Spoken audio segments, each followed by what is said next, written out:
예, 지난 한 주간 고생이 많으셨는데 살아간다는 것보다 위대한 건 없습니다.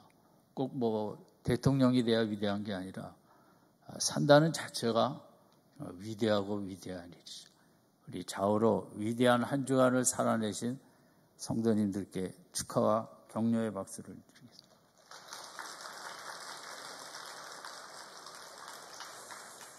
예, 오늘은 남편들을 생각하며 남편의 길을 본문을 통해서 생각해 보겠습니다. 어제가 마침 또 부부의 날이라고 5월 20일이 둘이 하나가 된다는 새밤에 어떤 방송국을 봤더니 이제 부부에 관한 영화를 몇 편 간단하게 영화음악실인가 그 프로그램에서 하길래 그런 45년 뭐 이렇게 된 부부들 얘기들을 이제 보게 됐죠. 그런데 문제는 지난주에도 이렇게 오래 사신 부부들 가운데 먼저 가고 또 남은 사람은 치매 걸리고 이런 얘기를 많이 들었어요. 정말 너무 참 인생이 무엇인가, 늙는다는 게 뭔가, 전쟁 소리로 우리는 힘들고 곳곳마다 이런 또 치매나 아픔의 소리를 들을 때마다 정말 살아있는지 있는 것 같지 않은 마음에 이런 허망함, 허탈함을 깊이 느끼게 됩니다. 세상에 가장 신비한 관계가 저는 부부관계라고 생각합니다. 부모 자식은 내가 낳았지만 부부는 정말 서로가 서로를 문화가 너무 다른 가운데 만나 한평생을 이렇게 손잡고 간다는 것, 세상에 이보다 더 아름다운 관계는 없고, 또 영화나 이런 데 보면 나이 든 부부들도 산책 가면서 손잡고 다니잖아요. 너무 정말 멋있고 그런 관계가 어디 있을까? 인간만이 누리는, 어디 강아지들이 늙었다고 서로 손잡고 걸어가 나이 먹어. 예. 아내는 자동차와 같다, 그런 말을 누가 했습니다. 남자들이 자동차를 너무 사랑하죠. 닦고 조그만 흠집이 나도 가서 또 원상복귀하고 늘 관심을 갖고 또 첨단 기기 좋은 거 있으면 설치도 하고 치장도 하고 호텔 스위트룸처럼 그 차를 정말 너무 아끼고, 뉴스에 보면 너무 좋은 차들 가진 분이 주차장 두 곳을 점령해서 가운데 선을 먹고 내 옆에 못 오도록 혹시나 이렇게 부닥치면서 스크래치가 날까봐 그런 뉴스 보기도 하죠. 그래서 우리 남편들이 아내를 향하여 자동차를 그렇게 사랑하는 만큼, 관리하는 만큼 아내들을 더 사랑하고 관심을 갖고 돌보고, 조그만 스크래치가 날까봐, 마음이 아플까봐 늘 옆에서 관심을 갖고, 아내가 무엇으로 속상해하는지, 어디가 고장이 나진 않았는지, 이러면 자동차를 밟을 때 좋은 차를 누가 콱콱 밟습니까? 부드럽게 하나도 무리가 되지 않게 하는 것처럼 우리 아내가 조금이라도 힘들지 않도록 늘 세심한 주의와 관심을, 사랑을 돌보는 것. 그래서 그분이 한 요지는 남편들이 최소한 자동차보다는 더 아내를 사랑해야 된다. 아멘? 아멘은 안 하는데, 알아서 포기하십시오, 우리 아내 여러분. 나는 자동차만한 존재가 아니구나, 이렇게 속편하겠습니다. 설교 듣고 가갖고 또 왜 나를 자동차처럼 이렇게 안 해주냐고 싸워도 골치 아픈 일이. 오늘 부부 얘기를, 남편의 길을 오늘 본문에서 이삭이라는 남편이 그 아내가 잉태하지 못할 때 이제 기도를 했다, 간구를 했다. 그래서 남편의 간구를 통하여 이제 아기를 얻게 됐다. 뭐 이런 얘기가 많을 수도 있지만 이게 쉬운 얘기는 아니었고, 왜냐하면 이 가정이 40에 결혼해서 60이 될 때까지 아이가 없었거든요. 20년을 기도로 남편이 그 가정을 이끌고 가고, 이 남편이 20여 년 아내 때문에 기도의 남편이 되고, 기도로 길을 여는 믿음의 남편이 되고, 그럼으로써 아내도 또 믿음의 사람, 기도의 사람으로 세우는 놀라운 일들을 하는 것이 오늘 본문이라고 할 수 있죠. 우리 남편의 길에 첫 번째를 우리는 돈 잘 버는 것으로 생각하죠, 세상에서. 성경에서는 남편의 길에 가장 우선되는 첫 번째 길은 아내를 위한 기도의 길입니다. 자식이 먼저가 아니죠. 아내를 위해 기도하면 아내가 자녀를 위한 기도를 더 많이 하며 또 사랑 가운데 있겠죠. 남편의 사명은 아내를 위해 기도하는 게 사명입니다. 우리가 근데 교회에서도 이 부분에 대해서 강조를 많이 못했기 때문에 소홀하기도 한데, 먼저 제가 읽은 글 중에 아내를 위하여 기도해야 할 20가지를 먼저 말씀드리겠습니다.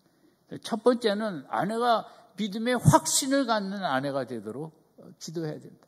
아내가 확신의 믿음이 없이 흔들리면 가정이 흔들립니다.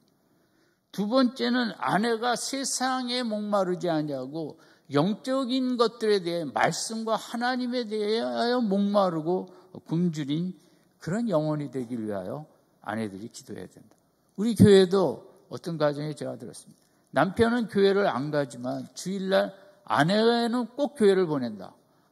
빨리 가라고, 안 가려고 그러면 뭐라고 그러고. 본인은 믿음이 없지만 그래도 아내라도 믿음 생활 잘해야 된다는 그 마음은 참 너무 귀한 마음 같습니다. 아내가 그렇게 영적으로 목마르고 굶주리지 않으면 세상에 목마르고 굶주립니다.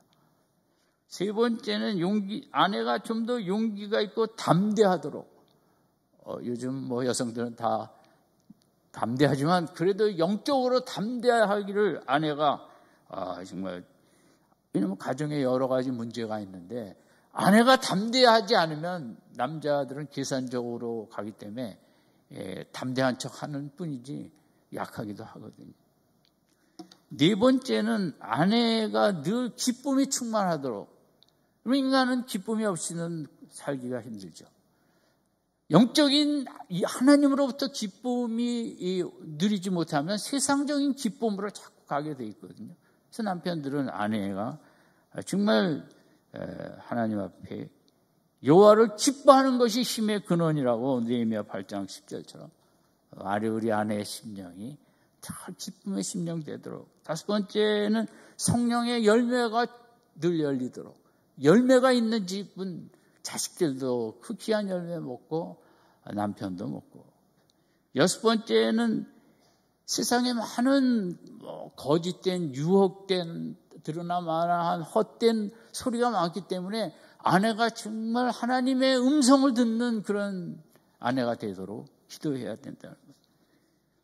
일곱 번째는 친구 관계를 축복해 주시도록. 세상 좋아하는 친구와 가까이 하지 않냐고 하나님을 사랑하는 그런 친구가 아내 곁에 있도록 경건한 친구를 위해 기도하고. 여덟 번째는 아내의 마음이 늘 부드럽도록. 요즘은 싸나운 시대입니다.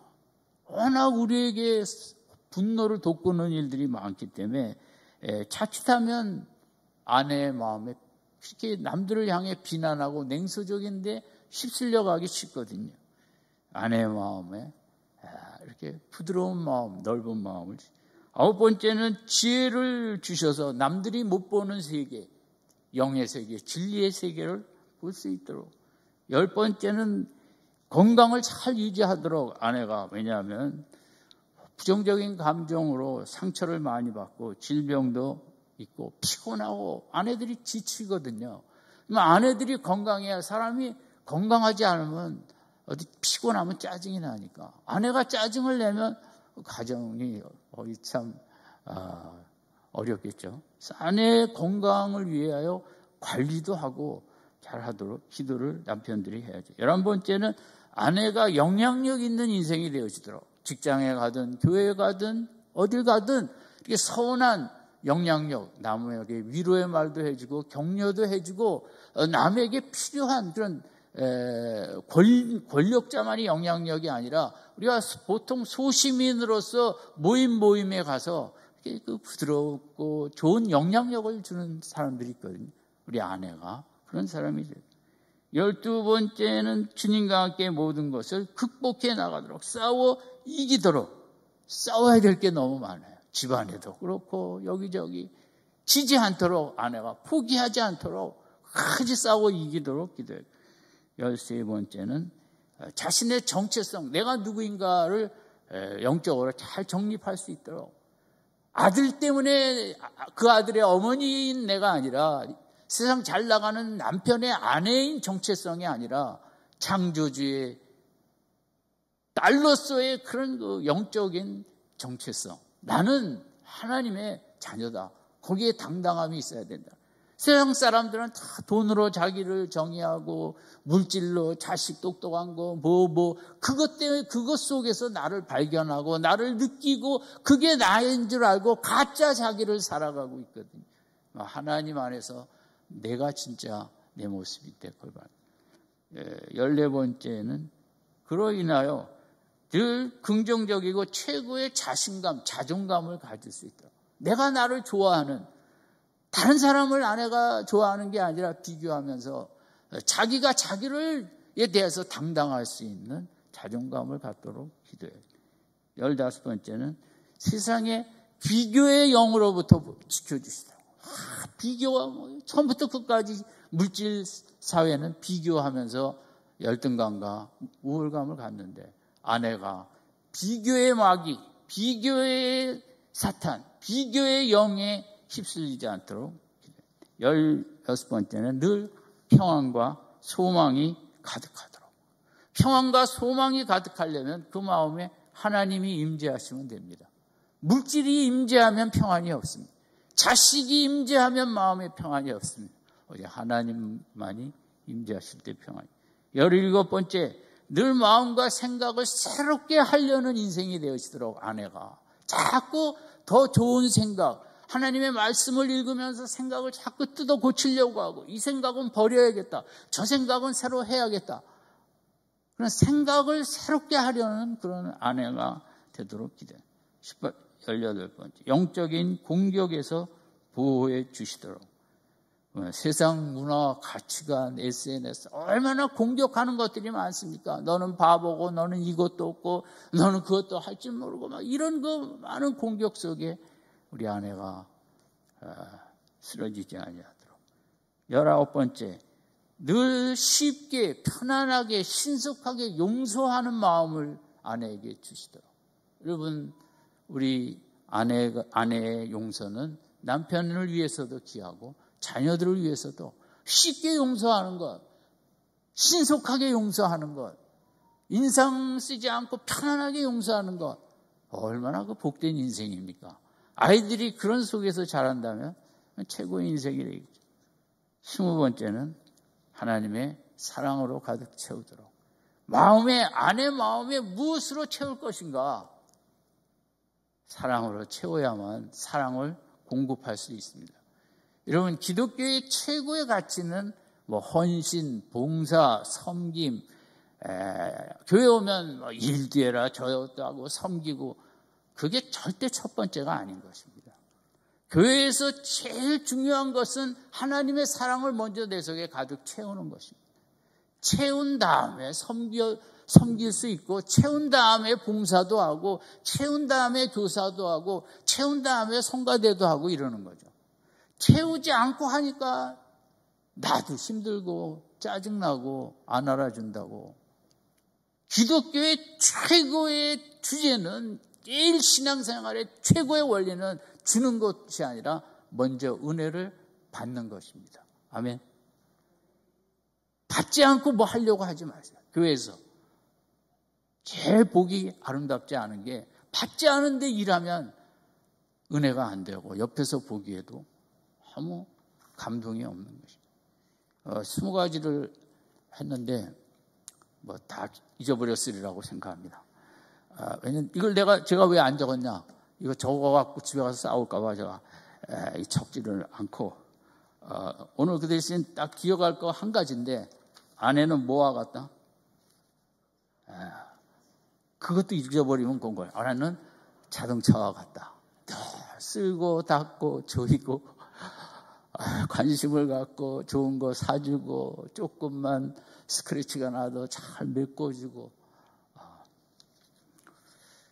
근데 이제 오늘 본문에 이 이삭이라는 남편이, 이러면 아이가 고대 사회에는 뭐 자식이 뭐 우리도 뭐 얼마 전까지만도 그랬습니다만 뭐 자식 많은 게 최고의 축복이고, 또 여자도 하나뿐만이 아니니까 뭐 10명, 20명, 그게 이제 한 인생의 어떻게 보면 성공, 명예를 결정한다고 할 수 있죠.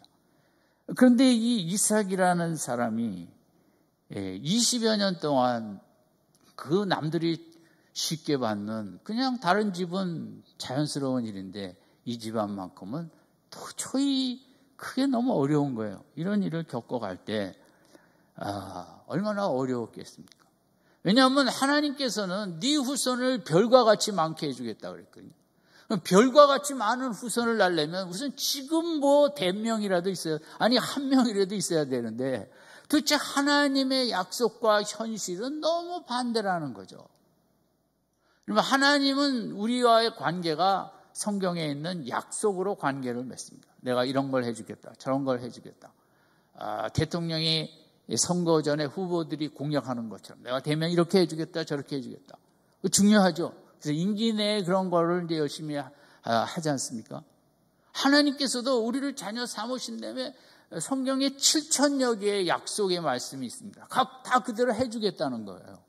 근데 우리 현실은 저한테는 해준 게 별로 없는 것 같은데 이런 게 많이 있죠. 그래서 신앙생활은 하나님의 약속의 말씀을 붙잡고 가는 것인데, 문제는 이 약속이 빨리 이루어지는 것도 있고 너무 오래 기다려야 이루어지는 것도 있다는 두 가지 모습 때문에 우리 인생이 괴롭습니다. 우리는 빨리빨리 약속이 이루어져야 주신다는 좋은 것 빨리 누리고 싶은데, 근데 제가 보니까 하나님이 즉각 약속대로 주시는 게 있어요. 그것은 누가복음에 있는 대로 구하는 자에게 성령을 주시지 않겠느냐. 이 하나님의 약속은 우리가 그냥 조금만 힘들어서 기도해도 성령을 주십니다. 힘내라고, 일어서라고, 그 생각을 떨쳐버리라고. 그래서 우리 신앙생활에 가장 신속하게 역사하는 하나님의 약속은 그 성령 주신다는 것이고, 그런데 다른 약속들은 5년, 10년, 20년, 100년, 뭐 2000년, 아브라함에게 별과 같이 많은 후손, 그 후손으로 인하여 땅의 모든 족속이 축복받는 것은 2000년 후에 예수님을 통해서 이루어졌거든요. 그래서 그 약속이 일단 성취되는 데는 2000년 걸린 거예요. 그래서 우리에게도 주신 약속들 중에 어떤 거는 우리 생애 속에서 이루어질 것도 있고, 내가 천국을 간 다음에 우리 자녀들에게도 이루어질 것이 있는 하나님의 약속은 성경에서 보면 시간을 인간이 도저히 알 수 없다. 성령 주시는 것 외에는. 두 번째는 하나님의 약속은 신비하게 비밀스럽게 이루어지기 때문에, 성취되기 때문에 우리가 너무 이성적으로 판단하고 낙심할 필요가 없다는 거죠. 그래서 이 이삭이 리브가하고 결혼했는데 그 가정도 제일 중요한 것은 자기 아버지 가정처럼 자식 문제인데 자식이 안 생기는 것입니다. 그래서 이 자식을 별처럼 많이 주시겠다는 약속을 이삭이 믿었는데 별은 관두고 한 명이라도 주시고자 하는데 그걸 안 주는 거예요. 그래서 이 약속과 약속의 성취 기간에 우리들에게 필요한 게 믿음이에요. 하나님은 아직 안 주셨지만 꼭 주실 거야. 믿음이 거기서 생겨납니다. 믿음을 선택하는 것입니다. 믿음은 안 믿을까 믿을까다. 그래도 하나님은 하실 거야. 그래서 우리 믿음이 언제 자라나냐, 이런 약속이 성취되는 기다림의 시간 속에서 우리가 믿음을 선택하면서 믿음이 자라나는 거죠. 그런데 우리는 믿음이 자꾸 약해지는 거죠.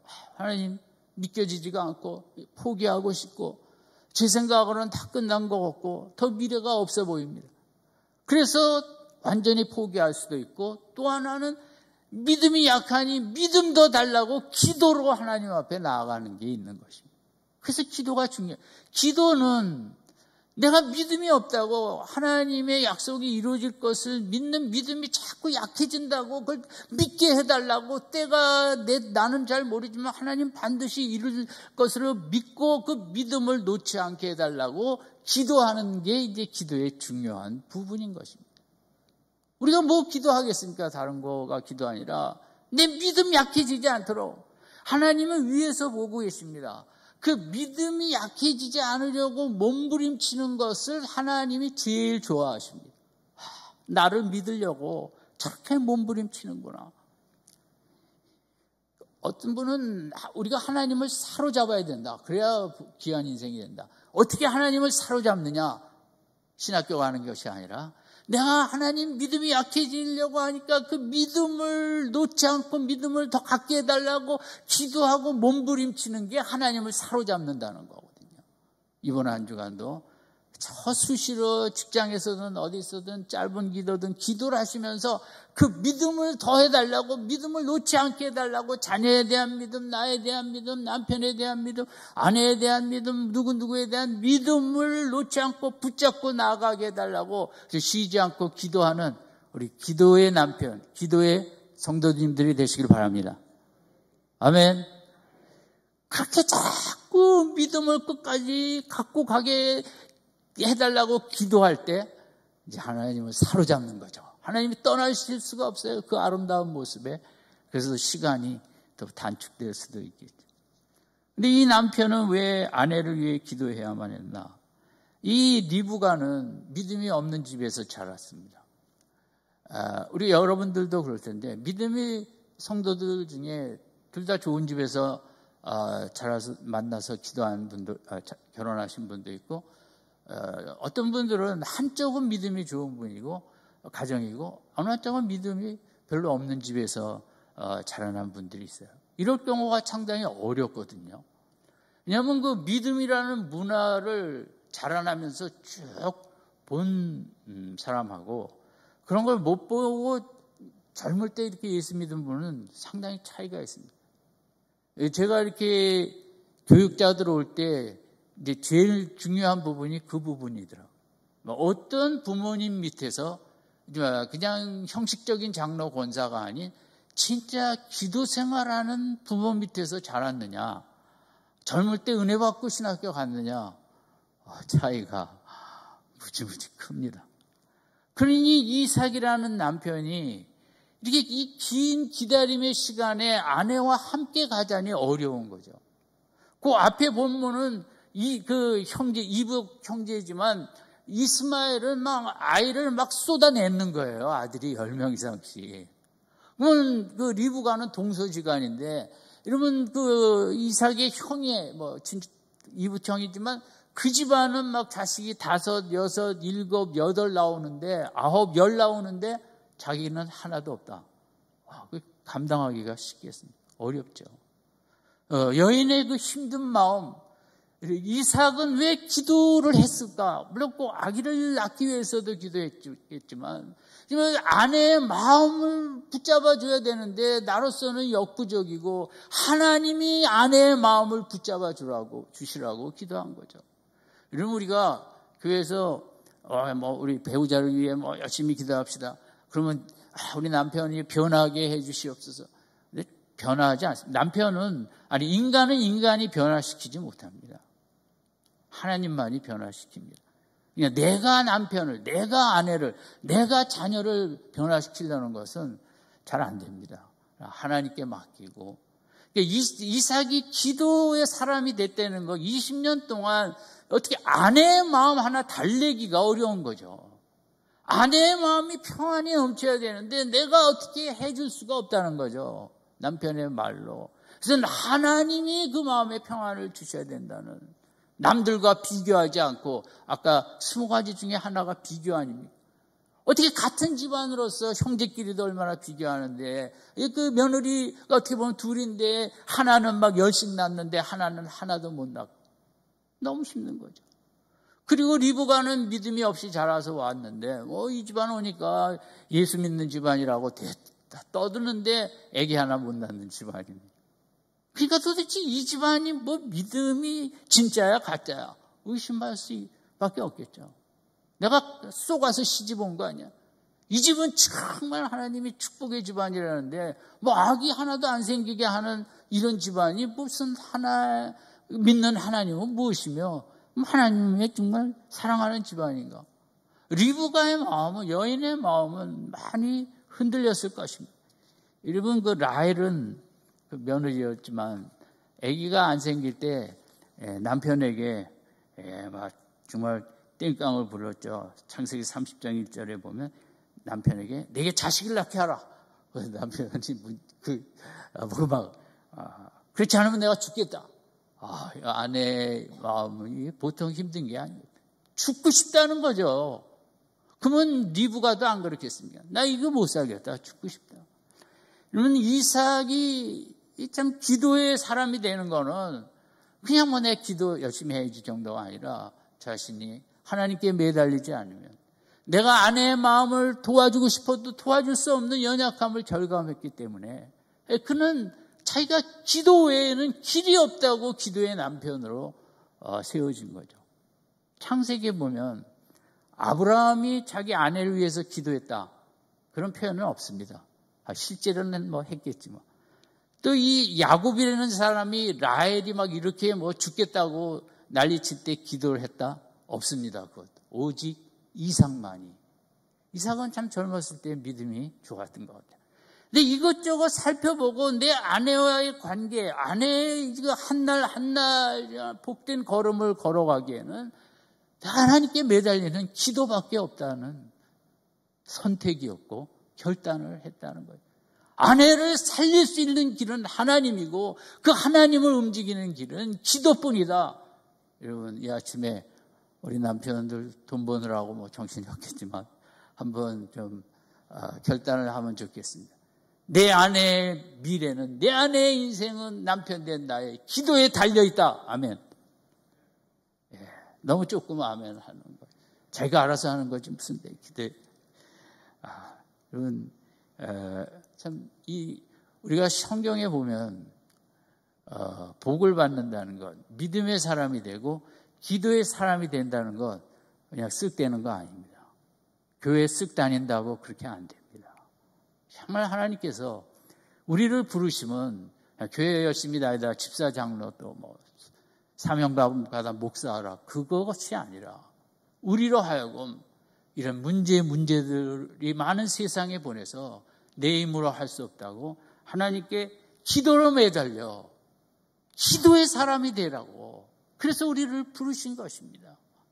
절박하게 여기 본문의 간구라는 표현은 원어적으로 불타오른다는 거거든요. 기도는 촛불이 타면서 그 뜨거움 속에 자기는 죽어가죠. 점점 작아지죠. 활활 타오르면서 자기가 죽어가는 게 기도입니다. 저는 이삭이 그렇게 기도하면서 뭐 특별한 위로를 했을까? 아니죠. 자기가 사도 바울처럼 자기가 죽었겠죠. 할 말 없는 인생으로. 내가 아내에게 해줄 말도 잘 모르겠고. 자, 내가 가만히 입 다물고 하나님 의지하면서 도우심을 청하면서 절대 내가 성질내고 신경질내고 내가 살아있으면 안 된다. 내가 죽어야 된다.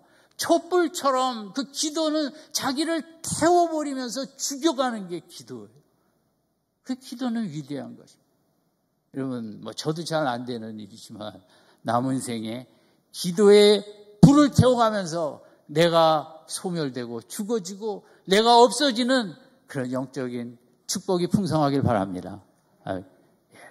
그래서 이삭이 이런 이 리브가와 같이 20여 년의 촛불의 기도로 자기를 태우면서 죽어갔기에 하나님이 보실 때 이제 됐다 해서 아들을 주신 것이죠. 오늘 교회 갔더니 숙제만 하나 더 받아왔습니다. 남편들이 내 사명에 기도에 남편의 사명이 있네. 여러분 귀찮으시겠지만 그 사명을 감당하신다면 여러분의 부부관계, 여러분의 가정에는 형용할 수 없는 축복이 차고 넘칠 줄로 믿습니다. 아무쪼록 다시 한번 복창합니다. 사랑하는 아내는 무엇과 같다? 자동차, 제일 새 자동차와 같다. 50이 되어도 새 자동차, 70이어도 지금 5억짜리 자동차. 또 남편의 길은 돈 잘 버는 것이 최고다. 기도부터 해야 된다. 기도부터 해야죠. 기도 많이 하셔서 큰 역사가 많이 나타나는 축복이 가득하기를 주님의 이름으로 축원드립니다. 기도하겠습니다. 하나님 아버지, 우리가 믿음 안에서 그저 안락하고 평안한 인생 살라고 부르심을 받은 게 아니라 특별히 우리 남편들은 더 그렇습니다. 정말 기도의 남편이 되라고 힘들고 어려운 가운데 특별히 그 안에 섬세한 마음들, 여러 가지 형편들, 이루어지지 않은 이런저런 것 때문에 고통받는 아내들을 위해서 그 누구도 아닌 남편이 기도의 길을 가야 되고 기도의 사명자가 돼야 된다는 것이 하나님의 뜻일진데, 이 아침 그 남편의 기도의 사명자로서의 책임을 받는, 사명을 부여받는 복된 아침이 되게 하여 주시옵소서. 우리 다 기도의 남편으로 일어설 수 있도록 미랄교회의 남편들을 축복하여 주시옵소서. 예수님의 이름으로 기도드립니다. 우리 다